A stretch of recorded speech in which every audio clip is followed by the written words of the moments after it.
எத்தனை மாற்றங்கள் வளர்ச்சிகள் வந்தாலும் சில பேசிக்ஸ் எப்பவுமே மாறாது. அதுல நீங்க ஸ்ட்ராங்கா இருக்கணும். இதுக்காக பெரிய பெரிய புத்தகத்தெல்லாம் படிக்கணும்னு இல்லை. எல்லாத்துக்கும் பொருந்துற அடிப்படையான மேனேஜ்மெண்ட் பாடங்களை நம்ம திருக்குறளே நிறைய இருக்கு. எடுத்துக்காட்டுக்கு சொல்லணும்னா, அடுத்து நடக்க போறத கவனிக்கிறவங்களாம் எந்த துறையிலும் நிலைச்சு நிற்க முடியும். அதைத்தான் அறிவுடையார் ஆவது அறிவார்னு வள்ளுவர் சொல்றார். அந்த திறன் இல்லாதவங்க எதிர்பாராத ஒரு இடைஞ்சலுக்கே நம்பிக்கை இழந்து முடங்கிடுவாங்க. சாதகவாதங்களை யோசிக்காம ப்ராப்பர் பிளானிங் இல்லாம எதுலையும் இறங்கக்கூடாது என்பதை எண்ணி துணிக கருமம்னு சொல்லி வள்ளுவர் வார்னிங் கொடுக்கிறார்.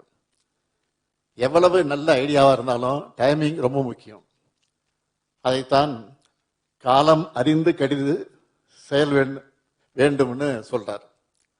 அப்படி செயல்பட்டா உலகத்தையே கூட வெல்லலாம்.